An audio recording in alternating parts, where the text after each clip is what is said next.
네, 오늘은 이장의 이제 거의 마지막 부분입니다. 지난 시간에 우리가 finite square where에서 유한 우물에서 이제 에너지가 그 네거티브인 상태로 우리가 속박 상태라고 했고, 바운드 스테이트에 대한 솔루션은 속박 상태는 에너지는 지금 포텐셜 마이너스 V0보다는 크고 0보다는 작은 네거티브 에너지 상태를 우리가 바운드 스테이트 혹은 속박 상태라고 했고, 이 경우에 우리가 웨이브 펑션은 노멀라이저블하다, 규격화가 가능하다. 그러니까는 그 규격화 상수를 구할 수가 있고 에너지 스펙트럼을 계산해주면 에너지 스펙트럼은 디스크리트하다, 불연속적이다라는 사실을 배웠습니다. 오늘은 이제 마지막으로 그 에너지가 만약에 그 입사하는 입자의 에너지가 파지티브일 때 0보다 큰 스테이트를 우리가 그때는 그러니까 이놈이 자유롭게 움직이는 스테이트니까 바운드 스테이트가 아니라 우리가 스캐터링 스테이트, 산란 상태라고 했죠. 이렇게 산란 상태인 경우는 웨이브 펑션, 스테이트는 규격화는 불가능하고 it is not normalizable하고 에너지 스펙트럼 자체는 디스크리트하지 않고 컨티뉴어스합니다. 그래서 우리가 산란 상태에 대한 솔루션을 한번 구해보도록 하겠습니다. 그래서 우리가 산란 상태를 보면 이렇게 주어진 입자, 그러니까 에너지가 0보다 큰 상태에서 그 속박 상태에서의 프리 과정과 마찬가지로 포텐셜 영역을 x가 a보다 작을 때를 region 1, 1 영역, 그 다음에 x가 마이너스 a에서부터 a 사이를 region 2, 그 다음에 x가 a보다 큰 영역을 region 3라고 하면 에너지가 0보다 클 때는 이 상태는 입자가 어떻게 들어오죠? 입자가 보통은 region 1으로 들어올 수도 있고 region 3로 들어올 수도 있는데 뭐 이렇게 원에서 들어오면은 이게 입사파를 나타내주는 게 A의 exponential IKX. 그 다음에 이놈이 X equal A에서 반사가 되면 1분은 이렇게 반사가 돼서 뭐 B의 exponential 마이너스 IKX로 반사가 되고, 그 다음에 나머지 또 1분은 이렇게 투과가 되겠죠. 이렇게 투과가 되고 X가 A보다 큰 영역으로 1분은 뭐 떨어져 나가겠지. 반면에 이제 리전 3에서 입자가 들어오게 되면 여기서부터 시작하면은 이놈이 G의 exponential IKX로 입자가 들어가서 뭐 F의 exponential IKX로 반사가 되고 일부가 이렇게 왼쪽으로 투과가 돼서 B의 exponential IKX로 이렇게 다시 그 투과가 되는 그런 상황이 벌어질 수가 있습니다. 그래서 우리가 이 경우에는 이제 그 델타 포텐셜 함수에서 계산한 거를 다 알고 있듯이 하나만 한 방향만 정해주면 돼요. 예를 들면 우리가 if a particle is fired in from the left, 그러니까는 왼쪽에서 입자가 왼쪽에서 입사하면 요놈이 그 region 1에서 region 1에서의 솔루션은 A의, 그러니까 슈레딩거 방정식을 물론 풀어야 되는데 리전 1에서의 포텐셜은 0이니까 이게 리전 1에서의 슈레딩거 방정식이고 이놈을 정리해주면 d제곱 psi1 dx제곱은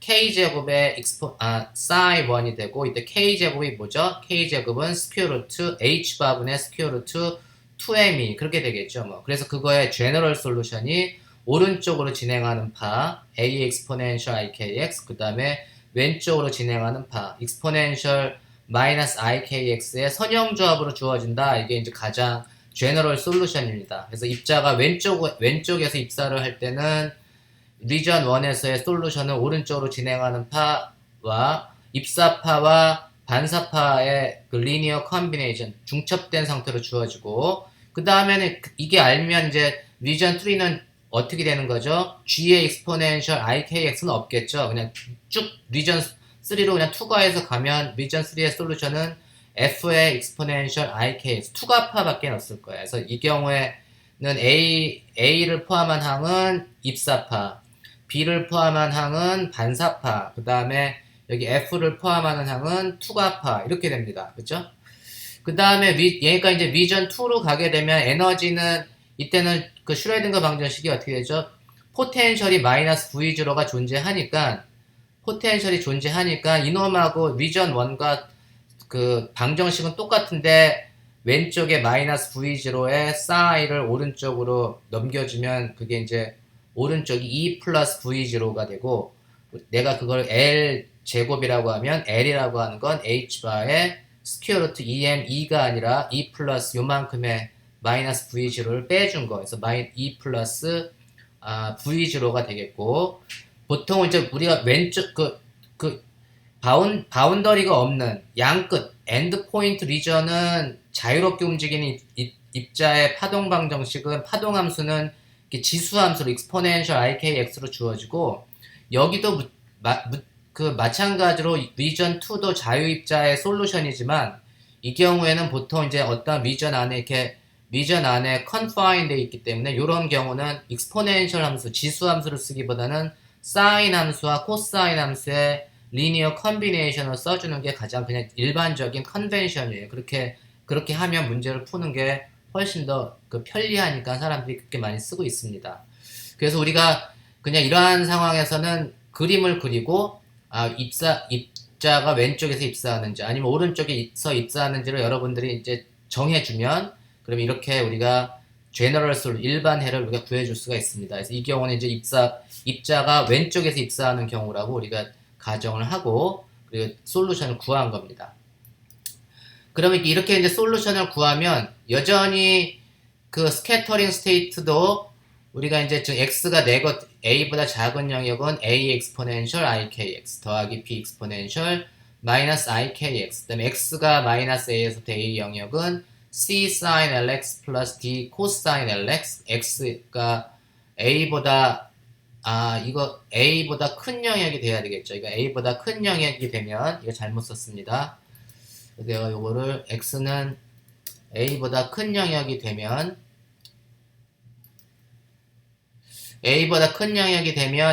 f exponential ikx가 되고, 그럼 우리가 이제 파동함수의 경계 조건을 보면 x가 마이너스 a일 때 파동함수도 연속이 돼야 되고, 그 다음에 그거의 first derivative 1차 미분도 연속이 돼야 되고, 1차 미분이 연속이 되는 이유는 포텐셜이 finite 하기 때문에, 유한하기 때문에 1차 미분도 연속이 돼야 되고, 그 다음에 x가 a일 때의 파동함수, 그 경계에서 리전 2하고 리전 3의 파동함수도 연속이 돼야 되고, 그 다음에 그거의 1차 미분도 경계에서 연속이 돼야 되고, 바운더리 컨디션이 4개가 나와요.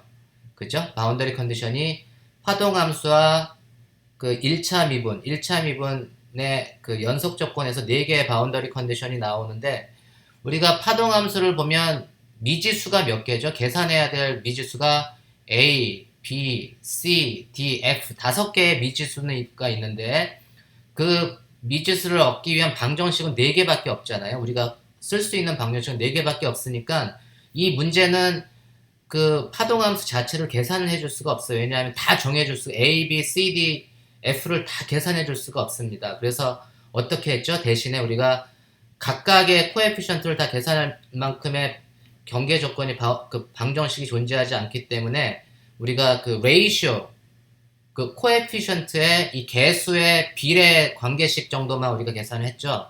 이 경우도 마찬가지로 A, B, C, D, F를 다 계산해 줄 수 없기 때문에 그거의 비례 관계식 정도만 우리가 계산을 해줄 수가 있습니다. 그걸 한번 계산해 줘 볼게요.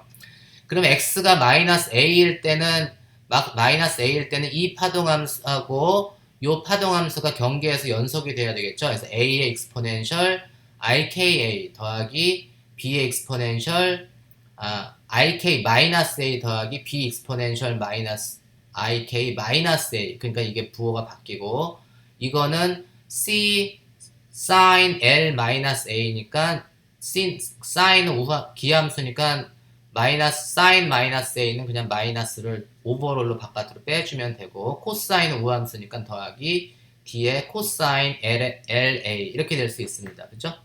이게 이제 파동함수가 x 이퀄 마이너스 a에서 연속이 되고, 요 놈을 갖다가 1차 미분한 놈이 x 이퀄 마이너스 a에서 또 연속이 돼야 되니까, 그 놈이 이제 이거 1차 미분해서 대입을 해주면 되겠죠. 그러면 ik a의 exponential 마이너스 ika 빼기 b의 exponential 플러스 ika는 l인 커먼 팩터로 나오겠고, c의 코사인 LA, 그 다음에 이제 플러스 d의 sin LA. 이건 이제 우함수, 기함수는 이제 마이너스 a를 넣어주면 우함수는 그냥 똑같겠고, 기함수는 이제 부호가 전체적으로 바뀌겠죠. 그래서 이런 식으로 부호가 이제 바뀌어서 나올 겁니다.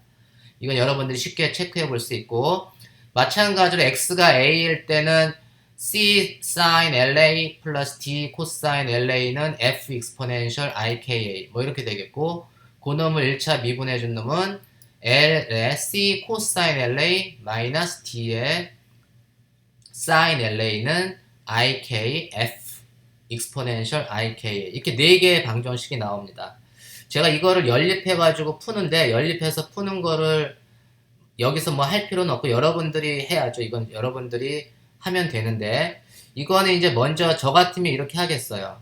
얘는 이제 세 번째하고 네 번째식에서 예를 들면 코에피션트 D를 소거해주면 C는 F의 함수로 나타내 줄 수 있겠죠. C를 F의 그 앰플리튜드로 나타내주고, 또 여기서 C를 소거해주면 D를 구할 수 있는데, D와 F의 관계식을 구할 수가 있잖아요. 그래서 C도 F로 나타내 줄 수 있고, D도 F로 나타내 줄 수 있습니다. CD를 소거해서. 그러면 내가 C를 첫 번째하고 두 번째식에 대입해주면 C를 F로 나타내주고 D도 F로 나타내줄 수 있으니까, 결과적으로는 첫 번째하고 두 번째식에서는 코에피션트가 B는 뭐 F의 함수, 두 번째식도 B는 뭐 F의 함수, 그러니까는 A하고 B를 다 F의 함수로 다 표현을 해줄 수가 있어요. 그 결과는 여러분들이 한번 간단하게 실제 이제 정답하고 체크를 해보십시오. 이렇게 나온대. 그러니까 B도 F로 표현해 줄 수가 있고, F도 여기는 이제 F를 A로 표현을 해줬네요. 그러니까 B하고 F의 관계식, A하고 F의 관계식, 이런 식으로 나타내 줄 수 있습니다. 그러니까 결과적으로 네 개의 연립방정식에서 C하고 D를 소거해 주면 돼. 소거해서 B와 F의 관계식, 그 다음에 A와 F의 관계식을 이렇게 얻을 수가 있습니다. 이거는 이제 산수니까 여러분들이 뭐 쉽게 계산할 수 있을 것 같아요. 이렇게 해가지고 우리가 스캐터링 스테이트는 각각의 코에피션트를 다 계산해 줄 수 있는 게 아니고, 여기 우리가 알고 싶은 핵심적인 거, 그 입사파의 진폭 A, 그 다음에 반사파의 진폭 B, 그 다음에 투과파의 진폭 F, 그거의 관계식, 레이시오만 우리가 이렇게 얻을 수가 있습니다. 이제 여기에서 그 사람들이 많이 물어보는 건 뭐냐면, 그러면은 내가 뭐 A만큼 들어왔을 때 반사되는 놈이 얼마큼 되는가? 그래서 그걸 우리가 이제 reflection coefficient 그래가지고 반사계수라고 하는데, 반사계수는 들어온 놈의 진폭, 입사파의 진폭의 제곱분의 반사파의 진폭의 제곱입니다. 그래서 이거는 reflection coefficient는 항상 A의 제곱분의 B의 제곱, 물론 절대값의 제곱이고, 그 다음에 들어온 놈이 1이 들어왔고 뭐 0.8이 반사가 되면 0.2가 투과가 된 거잖아요. 투과 계수는 우리가 트랜스미션 코에피션트라고 하는데, 투과 계수는 1 빼기 R 해주면 돼요. 그래서 그게 에너지 보전 법칙이지. 그래서 투과 계수를 우리가 트랜스미션 코에피션트라고 하고, 걔는 1 빼기 R인데, 이 경우에는 특별하게 입사파의 진폭의 제곱분의 투과파의 진폭의 제곱을 계산해주면 그게 이제 트랜스미션 코에피션트, 반사 계수가 됩니다. 투과 계수가 됩니다. 트랜스미션 코에피션트, 투과 계수가 됩니다. 그래서 이놈을 이제 t를 계산을 해주면 t의 결과가 이렇게 나오는데, t는 뭐 어쩌고 저쩌고 이렇게 나온다고 합니다. 요거는 제가 같이 한번 계산을 해볼게요. 요건 좀 중요한 거니까, 요거는 계산하면 어떻게 되는 거죠? A분의 F의 절대값의 제곱, 이 두 번째 식을 활용해주면 되겠네. 코사인 ELA 마이너스 I sin ELA 나누기 2KL의 L제곱 플러스 K제곱분의 exponential 2IKA의 절대값의 제곱을 해주면 그게 A분의 F의 절대값의 제곱이 되니까, 요 놈을 때 A분의 F의 절대값의 제곱을 계산해주면 요 놈의 절대값의 제곱이니까, 절대값의 제곱하고 그냥 제곱은 달라요. 절대값은 A분의 B의 절대값은 얘가 복소수기 때문에 그거의 켤레 복소수, 얘는 뭐냐면 A 곱하기 A 스타 분의 F 곱하기 F 스타, F하고 F의 켤레 복소수. 그러니까 익스포넨셜 분자는 어떻게 되냐면 익스포넨셜 2IKA하고 곱하기 익스포넨셜 마이너스 2IKA 곱하기 그거의 켤레 복소수 익스포넨셜 2IKA. 그러니까 분자는 1이 되고 분모는 요 놈의 코사인 제곱 ELA에다가 더하기 얘가 컴플렉스니까 그게 켤레복소수로 해주면 A 마이너스 IB 곱하기 A 플러스 IB가 절대값의 제곱이죠. 그러니까 그게 A 제곱 더하기 B 제곱이 되는 거야. 그래서 코사인 제곱 2LA 더하기 4의 K 제곱 L 제곱분의 사인 제곱 ELA L 제곱 더하기 K 제곱의 스퀘어가 됩니다. 그래서 이거하고 이제 내가 거꾸로 정답을 한번 보면, 사인 제곱 ELA가 어떻게 되냐면, ELA가 바로 요 놈이 ELA가 되겠죠. 웨이브 넘버가 H바분의 스퀘어 루트 EM E 플러스 V0니까 거기에다 EA 곱해주면 얘가 되잖아요. 그러니까 요 항은 여기서 나오는 거고, 나머지 항은 뭐 이렇게 우리가 만들어주면 되겠네요. 이렇게 만들어주려면, 먼저 이제 코사인 제곱이 없어져야 되니까 코사인 제곱을 뭐 1 빼기 사인 제곱으로 나타내주면 되겠네. 그래서 코사인 제곱 더하기 사인 제곱은 요 코사인 제곱을 1 빼기 사인 제곱이라고 하면 그때 그 1은 여기서 나왔고, 그 다음에 사인 제곱이 커먼 공통인수로 나오면 4의 4 사인 제곱은 1 빼기 사인 제곱이니까 그놈을 사인 제곱 ELA로 공통인수로 묶어주면 저게 공통인수 얘는 뭐 어떻게 되냐면 4K 제곱 L 제곱에 L 제곱 플러스 K 제곱 L 제곱 플러스 K 제곱의 제곱 빼기 아까 빼기 1이었죠. 그러니까 그래서 빼기 1로 만들어주면 분자도 4K 제곱 L 제곱이 돼야 되니까 이제 코사인을 1 빼기 사인 제곱으로 해서 사인 제곱으로 이렇게 묶어준 겁니다. 그죠? 그러면 이제 얘는 뭐냐면 L제곱 더하기 K제곱의 제곱 빼기 4K제곱 L제곱은 여러분들이 나보다 산수 더 잘하겠지 뭐. 그러니까 요거는 정리해주면 얘는 L제곱 빼기 K제곱의 제곱이 됩니다. 그죠? 그래서 우리가 이제 얘는 이제 1 더하기 4K제곱 L제곱분의 L제곱 빼기 K제곱의 제곱이 돼서 우리 L제곱 빼기 K제곱 계산해주면 얼마입니까? L제곱 빼기 K, 여기서 L제곱 빼기 K제곱을 해주면 H바 제곱분의 2mV0가 되고 그놈을 또 제곱을 해주니까 얘는 뭐 H바의 4승에 4m제곱 V0의 제곱 뭐 이렇게 나오겠지. 그 다음에 이렇게 분모를 보면 4K제곱 L제곱 해주면 어떻게 되냐면 여기 4K제곱 L제곱 이거 해주면 L제곱 K제곱 해주고 4를 곱해주면 여기 H바의 4승에 16m제곱 2 곱하기 2 더하기 V0 이 식에서 우리가 웨이브 넘버 L하고 K가 주어졌으니까 쉽게 구할 수 있죠.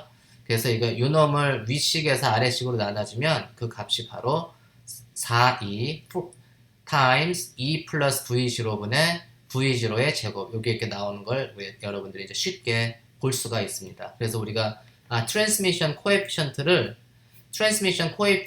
그 웨이브 넘버로 표시해주면 이렇게 되지만 웨이브 넘버로 표시해준 게 아니고 에너지하고 포텐셜 다 에너지로 표시를 해준 거예요. 에너지로 표시를 해주면 이게 이제 투과 개수가 이렇게 주어진다는 걸 알 수 있습니다. 그래서 우리가 이 투과 개수를 에너지에 대해서 플라팅을 해주면 그러니까 투과 개수는 1 플러스 4E에 2 플러스 V0분의 V0 제곱 사인 제곱 H바분의 2A 루트 2M 2 플러스 V0분의 1 뭐 이렇게 복잡하게 나왔는데 요 놈은 이제 그림을 그려주면 에너지가 0일 때 이게 0일 때 무한대로 가는 게 아니고 이제 분모에 또 분모니까 요 놈은 어떻게 이 분모를 갖다가 분자로 보내주면 얘는 이제 이렇게 이 식은 이렇게 정리해 줄 수 있죠. 그래서 4, 2에 2 플러스 V0 더하기 V0 제곱 곱하기 사인 제곱분의 4, 2 플러스 V0 그래서 에너지가 0이면 분모는 유한 어떤 파이나이트한 값을 갖고 분자는 0이 되니까 트랜스미션 코에피션트는 0이 당연히 에너지가 0이면 투과되는 놈은 없다 이런 얘기입니다. 그 다음에 이제 에너지가 쭉 증가를 하게 되면 이놈이 커지니까 에너지가 점점 커지면 1 플러스 어떠한 값인데 어떠한 값이 점점 작아지는 거잖아요. 어떠한 값이 점점 작아지니까 트랜스미션 코에피션트가 점점 작아지는 거야. 요 값이 에너지가 커질수록 작아지니까 트랜스미션 코에피션트는 작아집니다. 커집니다. 왜냐하면 요놈이 작아지니까. 그 다음에 이제 에너지가 무한대로 가게 되면 정성적으로 보면 이놈이 에너지가 무한대로 가게 되면은 그냥 1로 가겠지 뭐. 트랜스미션 코에피션트 에너지가 무지무지 크면 1로 가지만 에너지가 그렇게 굉장히 무한대로 가지 않더라도 트랜스미션 코에피션트가 1로 가는 놈이 생겨요. 어디서 생기냐면 그래프가 이런 식으로 나타나. 어떤 특정한 값에서 그 투가 계수가 이렇게 1이 계속 나와요. 완전 투가가 되는 거죠. 완전 투가. 투가 계수가 1이라는 얘기는 완전 투가. 에너지를 무한대로 보내지 않더라도 투가 계수가 1이 되는 조건이 뭐냐면 이놈이 0이 돼. 사인항이 0이 되면 돼. 그죠? 사인항이 0이 되면 무조건 트랜스미션 코에피션트는 1이 되는 거죠. 그 사인항이 0이 되는 게 뭐가 되는 거예요? 사인 제곱 이 안에 있는 놈이 그 0이 돼야 되니까 요 놈은 사인이 0이 되려면 사인 0, 파이, 2파 이게 다 0인가? 그렇죠. 그게 그러니까 사인은 뭐냐면 이놈이 h바분의 2a 루트 2m 2 플러스 v0가 파이의 정수배가 되면 되겠네. 그래서 사인이 0이 되면 그게 이제 perfect transmission condition. 그래서 완전 투가 조건이 되는 거고, 그때 그놈이 그 0이 되려면 요 놈이 파이의 정수배가 되면 돼. 그러면 이제 h바분의 2a 루트 2m 2n 플러스 v0가 파이의 정수배가 되면 되고, 이거를 정리해주면 정수배가 되기 위해서는 에너지가 아무런 값이나 다 가질 수가 되면 안 돼요. 뭐 1줄, 1.1줄, 1.2줄, 1.4, 3줄 이렇게 모든 값을 다 갖는 게 아니고 특정한 값을 가질 때만 0이 된다 이런 얘기야. 그래서 그걸 그때 보면은 그 에너지 값이 EN 플러스 V0는 EM의 그 포텐셜 우물의 폭의 제곱분의 N제곱, 파이 제곱, H바의 제곱. 요 조건을 만족해주는 에너지를 가지면 그게 이제 얘가 E1일 때, 요 놈은 E2일 때, 요 놈이 E3, 요 놈이 E4, E5 뭐 이런 식으로 쭉 가질 때 특정한 에너지를 가질 때 에너지가 퀀타이즈 된 에너지 그 특정한 조건을 만족해주는 에너지를 가지게 되면 그 입자는 포텐셜 우물을 완전히 투과할 수가 있습니다. 반사되는 놈은 하나도 없이 완전 투과할 수가 있습니다. 이해하셨나요? 그래서 우리가 이제 그런 효과를 실질적으로 우리가 실험으로 확인을 했는데 그 확인을 한 사람이 이제 그 램사워 앤 타운샌드라고 미국의 과학자들인데 이 사람들의 이름을 따서 우리가 램사워 타운샌드 이펙트라고 얘기를 합니다. 그런데 제가 이제 그냥 이렇게 개념적으로만 설명을 해주면 이 사람들이 어떤 실험을 했냐면 우리가 이제 레어 가스라고 해서 우리가 비활성 기체라고 하나요? 아르곤, 네온, 이런 놈들 비활성 기체는 이제 비활성 기체는 이제 핵이 있고 가운데 이제 플러스 전하를 갖는 핵이 있고 주변에 이제 전자들이 있는데 그 전자들에 의해서 이제 전자 구름이 이렇게 형성이 되겠죠. 그러니까 비활성 기체를 갖다가 아르곤이나 네온 같은 데에 일렉트론이 이렇게 쓱 들어가게 되면 일렉트론을 이렇게 입사를 시키면 여기에 이 입사하고 이제 전자구름에 있는 일렉트론하고 이제 서로 이제 스캐터링을 산란을 하겠지. 산란을 해서 어떨 때는 이놈하고 띵 맞으면은 쿨롱 인터랙션을 해가지고 어떨 때는 이제 반사가 되고 또 어떨 때는 이렇게 투과가 될 수가 있는데 이 실험을 해보니까 바깥에서 완전히 전자가 이렇게 슉 들어가면은 그냥 아무렇지도 않은 듯이 100% 이렇게 투과가 되는 조건이 생기는 거예요. 이게 투과가 되는 조건이 생기는데 그때 이렇게 투과돼서 나오는 놈의 에너지를 이렇게 계산을 해보면 에너지가 얼마가 되나 계산을 해봤더니 이 지금 그냥 클래시컬리는 말이 안 되는데 이거는 이제 그 웨어 가스라고 하는 거는 뭐냐면 가운데 핵이 있고 주변에 일렉트론이 있는 거잖아요. 그러니까 여러분들 이제 수소원자를 배운 수소원자 포텐셜이 인력이 작용하는 쿠울롱 포텐셜이 작용하죠. 근데 그거 쿠울롱 포텐셜과 마찬가지로 플러스 전하가 있고 이제 주변에 마이너스 전하들이 이렇게 있으면 우리가 이거를 가지고 1차원인 경우에 그 포텐셜 우물, 쿠울롱 포텐셜이 아니고 1차원 우물로 이렇게 우리가 근사를 시켜가지고 이 문제를 계산을 할 수 있습니다. 포텐셜 우물이라고 하는 게 바로 이러한 이러한 조건이 바로 포텐셜 우물과 같은 조건이에요. 그래서 이러한 그 포텐셜 우물의 조건을 가지고 퀀텀 미케닉스를 이용해 가지고 전자가 입자가 아니고 퀀텀 미케니컬리 웨이브다라는 프로퍼티를 가지고 계산을 했더니 정말로 투과하는 개수가 어떤 특정한 값에서 이렇게 완전 투과가 된 퍼펙트 트랜스미션이 나타나는 거예요. 그 값이 얼마죠? 이러한 조건, 에너지가 그렇게 크지 않더라도 아주 작은 에너지가 들어가도 굉장히 하이 에너지가 들어가는 게 아니면 조금 그냥 약한 에너지가 들어가도 요 조건을 딱 만족하는 에너지를 갖는 전자가 쓱 가면 그냥 이렇게 쓱 투과를 해. 그 다음에 그 놈보다 조금 큰 에너지를 가져가면 일부는 이렇게 투과하는 확률이 존재하지만 또 반사되는 확률도 이게 존재를 하는 거고. 근데 이러한 특정한 에너지를 가질 때는 반사되는 놈이 없고 다 투과만 됩니다. 어떨 때? 바로 에너지가 이러한 특정한 값을 가질 때 전자가 완전히 투과가 된다. 그래서 그러한 거를 확인한 실험이 바로 램사워 타운센드 이펙트라고 하고, 이건 일종의 어떻게 보면은 일렉트론이 이렇게 투과되는 일렉트론을 관찰하려면 이놈이 퀀텀 미케니컬리 파동으로 비헤이브하지 않으면, 파동처럼 행동하지 않으면 이 실험 값을 계산해 줄 수가 없어요. 이론적으로. 그래서 이 퀀텀 미케닉스가 전자의 어떻게 보면 파동성을 갖다가 설명해 준 실험이 바로 램사워 타운센드 이펙트라고 생각을 하시면 됩니다.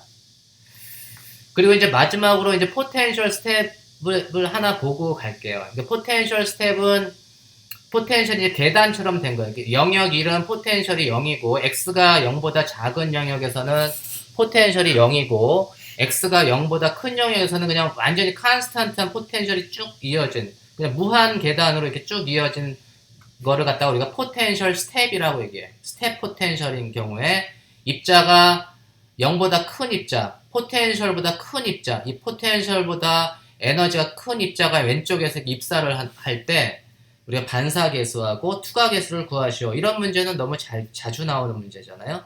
여기에는 한 가지 좀 중요한 포인트가 있어서 제가 짚고 넘어가려고 합니다.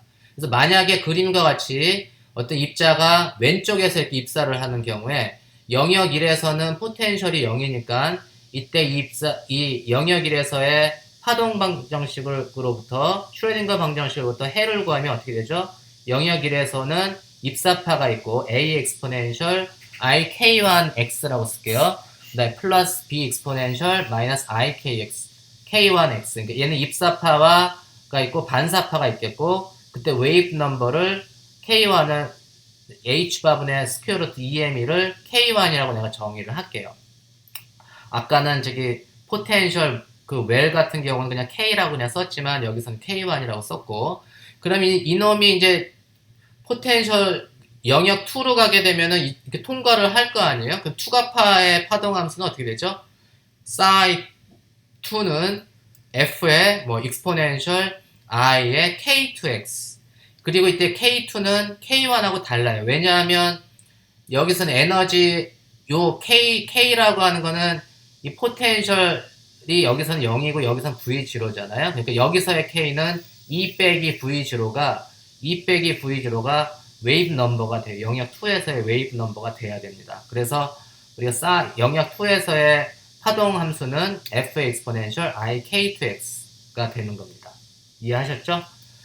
그럼 우리가 이거로부터 파동 함수에 이 x가 0인 경계에서 웨이브 파동 함수도 연속이 돼야 되고, 그거의 first derivative도, 왜냐하면 이 포텐셜 스텝이 V0로 좀 파이나이트 하니까 그거의 1차 미분도 경계에서 연속이 돼야 돼요. 두 개의 바운더리 컨디션을 만족을 해야 되니까, 먼저 파동함수 자체는 A 더하기 X가 0일 때 A 더하기 B는 F가 되겠죠. 심플하네. A 더하기 B는 F가 되고, 그거의 미분은 IK1, 그러니까 파동함수의 연속 조건으로부터 A 더하기 B는 F, 그 다음에 그게 first derivative가 경계에서 연속인 조건으로부터 K1의 A 빼기 B는 K2의 F 이런 조건을 얻을 수가 있습니다. 아까 포텐셜 우물보다 훨씬 포텐셜 웰보다 훨씬 더 심플하게 나타나죠.